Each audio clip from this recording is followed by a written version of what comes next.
Today we welcome Altrincham FC Women's manager Alex-Hilton Slee for a mid-season review. Alex, Happy New Year to you. And I say mid-season review, but because of the way the season's gone, with Altrincham playing their home games at Partington Sports Village, which is an artificial surface, therefore we've got all our home games in, and we're well ahead of the game in terms of games played. We've only got 4 league games left, so we're actually approaching the end of the season. Yeah. So Happy New Year. Hopefully it will be a Happy New Year for us. 2024 ended really strong. I feel we've hit our form now. We've found who we are. And as you say, there's only 4 games to go now. So the main focus for 2025 is to just finish the season as strong as possible, get as many points on the board. Obviously, we've got the Cup game against Stockport first to get out of the way, and then hopefully that'll add a few more games to the season. But in terms of the league, 4 games to go, and it's really now just about putting as many points on the board, and then we can sit back and cross our fingers that other teams slip up. And it's been a very quick turnaround and improvement, and that the margins of improvement have been big, because when you arrived in the summer, the team had suffered a really difficult season. Yeah, I've said it before, it's down to the players that really. I came in with new ideas, a fresh energy, very enthusiastic, I would say. That's how I try to be a lot. I love football, and I feel like the players bought into my love of the game, and I try to allow them to play as free as possible. So I try and coach them how to keep it out of the net, and then once we get over the halfway line into the attacking half, we let the reins off, kind of thing, and we just let them play. We have a lot of creative players in our teams, the likes of Holly Lloyd, the likes of Elise, the likes of Grace McArdle, the likes of Kira, the likes of Brogan, who struggles to get to us because of her games, but when she's here, she's like a new signing every single week. And then obviously behind them, to allow them to be free, we've got the likes of Nat Lowe, Emily and Brie, who are like the gatekeepers, if you will. We're also fantastically lucky to have 2 great goalkeepers. It causes me a headache every single week in terms of who I'm going to play, but in terms of the squad in general, we're very, very lucky. So we've tried to allow them to play to their strengths as much as possible. When we get over the halfway line, let the reins go. But the minute we lose possession, we're very much about how high up the pitch can we win that ball back. Because obviously the higher up the pitch we win it, the better chance we have of putting it in the opposition goal. So and the players have bought into that philosophy. There was a lot of hard work initially. Quite a few players were like, this is hard work, this is not what I'm used to, I'm having to run a lot more here. But once they actually understood the reasons why, and the reasons and the moments as to when you've got to do that work, they've really bought into it, and I think now we're starting to see that success. So we're sat here at the start of 2025, we're top of the league, in a great position, although there's a big disparity between some of the number of games played by different teams.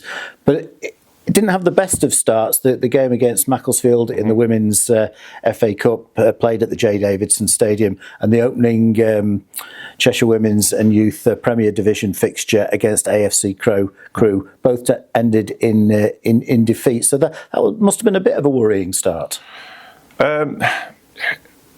I would say it was more of an eye-opener in terms of what we're doing and the things that we need to change and who can play where and etc. It was more of a reality check than anything else. I think we were very confident going into the season because we knew what we had. The only downside to that was we didn't know what other teams had. So once we had experienced Macclesfield, who were the league above, they won the league we're in last season. And once we'd experienced Crewe, we then kind of went back to the drawing board, changed the formation, changed where a few people play, and that's kind of rocketed us to where we are now. If we win our last 4 games, we can end 1 point behind what Macclesfield finished on last season, and they won the league. So we can end on 36, they finished on 37. So I think looking at the poor start that we had and where we could end up, it's not really that bad. It wasn't worrying to me because I knew the players that we had, I knew the quality that we had. It was just a case of almost going back to the drawing board, redrawing the plan, tweaking a few things, and then re-energising the team to go again. And again, the players, it's all down to them really. I come with the ideas along with Duncan and along with the other coaches that we've got here. But really, if the players don't like it and they don't do it, it's never going to work. And that's kind of what we had to do. It was a joint effort to get us to where we are today, and I can only thank the players, and I'm proud of all their efforts. So it was important to get the first win under your belt, and that came at Lostock Graham against Northwich Vixens. And important to get the win, but more importantly, the performance was really good, particularly in the first half, I thought. Yeah. We have learned to play really good football. When I arrived, I inherited a team that was very much kick and run. I'm not a fan of that. I'm very much a possession coach, so I like to have the ball. If we have the ball, the opposition can't score, and that's kind of my mindset. So I say to the girls, move the ball, because then you don't have to run as much. But when you're not on the ball, how are you affecting the game? And I think in that performance, we started to see that coming in. There was a lot of movement off the ball to get in strong positions. There was a lot of shorter passes to move the ball, to move the opposition, to create the space for us to then move into. As we've gone through the season, we've started to see that grow. I think the goal that we scored against Polton in the Cup, that came from the kickoff. And we've played it all the way around and ended up putting it in the back of the net. And that's the sort of football that we've built into this team. And really, in that Northwich game was the beginning of that coming from the training pitch onto the match day pitch. And that's what we've then grown from. So, yeah, it was great. And form from towards the end of September to right through to the end of the year has been really good, and included in that was a fantastic run of 5 consecutive league wins, which you must have been absolutely delighted with. Yeah, 100%. We've had a few setbacks along the way, but the character of the team has always shone through in the end. And it's really just remembering who we are. I say to the girls all the time, remember who you are. No matter the time, no matter the minute, we're always relentless, and we always stick to our plan, and we always stick together, because that ultimately is all that matters. If we lose our identity, then we're never going to win a game. And the girls have really bought into that identity. And yeah, we've managed to put runs together that have pushed us to where we are in the league now, and it's just important that those performances and consistency continues now to the end, and we get over that line with as many 3 points on the board as we possibly can. And one of the key strengths of the team is that there is strength in depth throughout the team. You mentioned the 2 goalkeepers. The back four's been outstanding, very strong in midfield, and up front we've got 2 players who know where the back of the net is, particularly Asel, who has been a revelation. Yeah, she's fantastic. We knew she was fantastic before we even brought her in, which is why we were so keen to bring her in. I think she scored 39 goals last season where she was playing. She's on 17-18 this season for us. Up front with Elise, they're a great little combination. Elise provides the speed, and then obviously Kira provides those little footwork moves and good finishes. So, and then backing her up, we've obviously got Grace McCardle, who can score from anywhere, it seems. Now that she's found her confidence, she's like a new signing. Which is great for us as a team. We're very, very lucky to have the players that we've got. But again, that comes down to Duncan and his recruitment. Before I even got in here, he was already working on that. So Duncan deserves the credit for that. I've just been kind of in charge of making the pieces fit, kind of building the jigsaw, if you will. But as we've done that, like collaboratively, it's brought us to where we are now, which is at the top of the league with 4 games to go. Potentially in a very strong position to win the league, albeit a few results go our way. But we still have our own fate in our own hands, because we still have to play Crewe. And if we can get a good result against them, then that makes us the favourites, I would say, to win the league. Yeah, what's your assessment of the competition? You say it's a very difficult league, and clearly the big challenges are Nantwich Town and AFC Crewe. Yeah, I think one of the biggest difficulties I've found in this league is that the analysis available is next to none. So you don't really know what you're facing. You only know the team once you've played them. So this second half of the season, where we're playing teams for the second time, it's slightly easier because we have the analysis from the first game. So we can use that analysis to our advantage. So we know how our setup should look, and we know what we're going to face. When we first played these teams, we never really knew what we were going to get. And unfortunately, with the fixtures, we played Crewe and we played Nantwich within our first 4 games, I think. So we were still kind of finding our feet as a team, and pre-season wasn't really as long in terms of the amount of games we got in as I would have liked, due to players being on holiday or players being injured, etc. But that's just the level that we're at, and it's just a hurdle we've had to get over as a team. And we've always done that. Every setback that we've had, we've always found a way of making a comeback. And yeah, the league is a strong league, certainly for the level that we're at. So we're like tier 7. You wouldn't imagine tier 7 would be as strong as it is, but it genuinely is a strong league. You've got 3 teams in us, Crewe and Nantwich, and then you've got the likes of Chester, you've got the likes of Stockport, who are, like, backing that up as well. So if one of those 3 slip, you've got one of those 2 to kind of that are trying to fill them gaps, kind of thing. So you have to be on form every single game. There's no easy fixtures in this league. So let's look at the players you've got, because it's a really talented squad. 2 goalkeepers, Caitlin Beattie and Ariella Shapira, who also plays as an outfield player. Yeah.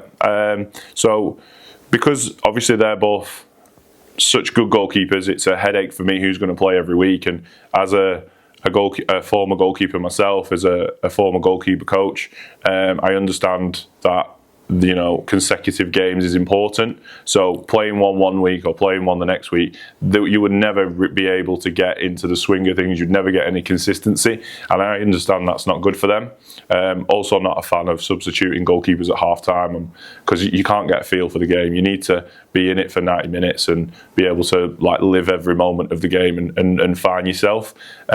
So we spoke to both of them, and Ari's got great feet already, but in terms of their development, we felt it would be important to give them some tactical knowledge, let them play in a different position while the other's in goal. You can play, so with Ari, for example, you can play outfield. She wanted to go in midfield, to her credit, and she's really blossomed in that role. Now, with what we found in the last game when she went in net, her footwork's insane. Like, her ability to hit long passes has developed massively, and she's also fantastic with the hands. So we've now got a really great goalkeeper on our hands who, in the last game, managed to keep our first clean sheet of the season. It's now Caitlin's time to experience that side of the development. So we'll be seeing Caitlin playing outfield more in the last stretch of the season. And really, it's a credit to them, because they've bought into it. They could have quite easily said, no, I'm a goalkeeper, I don't want to play outfield, but they've understood that at their age it's about development, and this tactical knowledge of other positions will only help them in the future when they go back into goal, because they'll understand, so how does that player want the ball to be fed to them? What information does that player need from me to help them when they receive the ball? So giving them all these little nuggets, if you will, it'll only help them going forward in the future. In terms of the defence has been really sound, although there have been quite a lot of goals in most of the games. But Brianna Morrison and Emily O'Leary at the heart of the defence have been outstanding. Yeah. I've nicknamed them the Wall, because that's literally what they've become together. Their understanding of each other is very strong. We've worked with them in training, just little triggers of if one goes for the ball, where does the other one need to be, making sure that's correct, which we've started to see coming out in games. The last game, they were absolutely fantastic. Even against Poulton, I think they were fantastic, especially Emily. She really showed her strength up against higher quality players from the league above. But yeah, the pair of them have really shown a strong partnership, and they're a massive asset to us. Massive asset. In terms of the fullbacks, been a number of fullbacks, but Annie O'Donoghue scored a goal in the opening goal against Chester, and Abigail Morton certainly picked out as the player of the match in one of the games. Yeah. Both of them are, again, fantastic defensively, but they also give us quite a lot of width, and they're very dangerous for us in attack as well. So that's just another string to our bow. Having those two in the squad is massive, and you've also got Phoebe in there as well, who she's at times her own worst critic, but when her confidence is high and she's on that pitch and she's doing her thing, she's fantastic in that position as well. So yeah, we're really lucky to have the depth that we've got and the players that we've got and the character that we've got, and bringing them all together forms what we are today, which is a very strong squad. There's great strength in midfield. Your captain, Nat Lowe, Holly Lloyd, Grace McArdle. There's plenty happening in that part of the pitch. Yeah, 100%. As we said earlier, a few changes from the first couple of games. We was trying to play sort of like a box, if you will, in midfield, but what we found was that the girls were more worried about where they were rather than where the ball was. So the ball was just bypassing them, so we was almost playing without a midfield for large parts of games. So we've tweaked that a little bit now. We've managed to find areas for them to play where they're strongest, and they've really blossomed in those roles, and they've really flourished. Holly Lloyd especially is fantastic. Get the ball to her feet, and I believe she'll take on anyone. Grace McArdle can score from absolutely anywhere. Nat's fantastic in front of the back line, just to marshal that back line and make sure everyone's where they need to be and make sure we're solid back there. And then obviously on the other side, we've had Rihanna play out there, we've had Brogan play out there, we've had Katie Evans play out there, Taylor when she's with us. So we've had a number of options out there, even the likes of Grace Lewis, who unfortunately has picked up a bad injury again. But when she was playing for us out there, she was absolutely amazing. It was like a brand new signing. It was insane how good that midfield is incredible. So we're really, really fortunate to have what we've got in there. A couple of players I want to pick up there. You mentioned Rihanna Pickering, really unorthodox player who can seem to play anywhere, and Brogan Walsh, who's physically the strongest player that you've got out there. And I've mentioned on commentary in the last game that when Brogan Walsh tackles you, you know about it. Yeah, Brogan is a fantastic person. I've had many conversations with Brogan around her availability, because I know it's something that she often feels bad about, that she's not with the team as much as she can. But I've always said to her, when you're here, just give me what you've got. And she always does that, to her credit, and more. She never complains. She never moans about the amount of minutes she gets or whether she's starting or she's not. She never moans. She just does as she's asked. She always comes and says, what do I need to do here? In her mind, it's all about the team, and she's the sort of player that we embrace. So the fact that her availability isn't as high as we would like it, she's not with us every week. The fact that she comes in and gives us everything, it kind of balances that out. And then obviously you've got Rihanna, who has massively grown in my time here. I feel the player that I first met on my day one to the player I've got now is a different player. Again, never complains, happy to do any job for the team. I've joked with her that on the last game of the season I'm going to put her in net, just so she's played every position. But even then, if I gave her a pair of gloves and said, you're in net today, I don't feel like she'd complain. She'd give it her everything, and she'd do what she can for the team. She's a massive squad player, and that's how you build strong squads. You can have these star players like your Holly Lloyds and your Grace McArdles and your Kiras and your Elises, but ultimately it's those squad players like the Rihannas and like the Libbies and like the Brogans that get you over the line in the end, because they're like the glue that brings everything together. Yeah, Rihanna Pickering must have made what was the block of the season, in fortunately a game that we covered on Alti TV against Macclesfield in the FA Cup. Unbelievable clearance off the line. Yeah. She, like I say, she does what she needs to do for the team, and she's never shy of putting herself out there and putting in them tackles and running that extra bit, because she's all about the team. She loves playing football. She loves playing for this club, and she loves playing with the team that she's playing with, and it comes out every single week. So yeah, she's she's a massive player for us, massive player. And Elise Jones, I believe she was a left back last season, but was top scorer. Yeah, so it was a bit of a strange one. When I came in and I was introduced to Elise, I was introduced to her as a left back. So in the first couple of games, she played as a left back, but then someone told me that she was a top goal scorer, and I was kind of scratching my head as to how that's possible that she's at left back and she's scoring goals.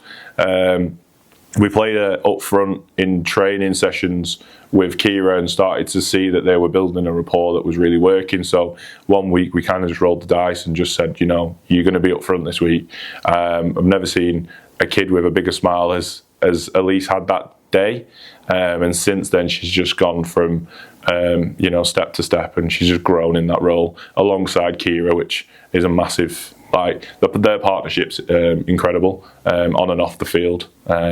Kira's quite introverted, whereas I feel like Elise is more of an extrovert. So putting them two together, we get a really good blend of energy up front. So yeah, really, really good.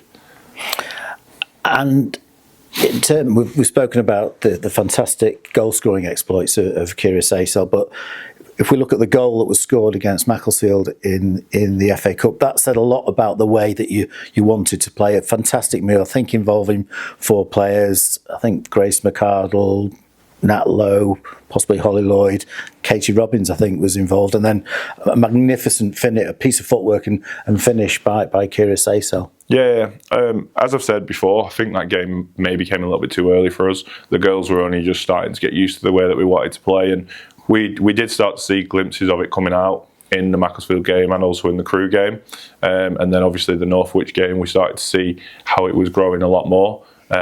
But yeah, she's always got that in her locker, Kira. She's always got that in her locker. The minute the ball ends at her feet, you know, the odds that you would get would be so low of the ball ending up in the back of the net, it wouldn't even be worth putting a bet on it. So yeah, massive player for us, great player, fantastic footwork, and she's always got that ability to score. Never wants to come off the pitch, but that's what we love about Kira. She always wants to play football. And finally, we've got players who are sort of coming through, developmental players who've had a few minutes, and no doubt they're going to be part of the future of the football club. Yeah, 100%. The likes of Rose, who we've brought in, fantastic young players, a lot of enthusiasm. Really love being around the girls, and the girls that have been here for a while, like your Grace McArdles, your Hollies, your Nat Lows, they've really embraced these young players and kind of put an arm around them and guided them in the right direction. And you know, when something's not quite gone right, you can see them putting their arm around them and saying, come on, it's all right. Because we have a saying here, it's all about what happens next. It doesn't matter what's just gone, you can't change that. It's about how you react to that and what's next. And the girls have, again, really bought into that, and you can hear them saying it on the pitch now. Come on, what's next? Let's go. And they've started to like drag each other through games at times. So, but yeah, the young players will be massive for us going forward, as with any team. So, yeah, really impressed. Let's leave the last word to you. What's your overall assessment of where we are and what the possibilities are for the season? Yeah, I think we've done well. I think we've done well in terms of the recruitment, in terms of the bringing the team together. I think we've done well in terms of learning the league and learning the teams that we're playing, and adjusting to teams, adapting to teams in games. Making a few tweaks here and there has gone really well. And again, the girls have really bought into everything that we've done here. So massive credit to them. It really is all down to them that we are where we are. I'm just in the background alongside Duncan and the other coaches to just kind of guide, make things fit. But it's all about the last 4 games now in the league and making sure that we can get as close to earning 12 points as possible, and then really see where we are once everyone else has finished.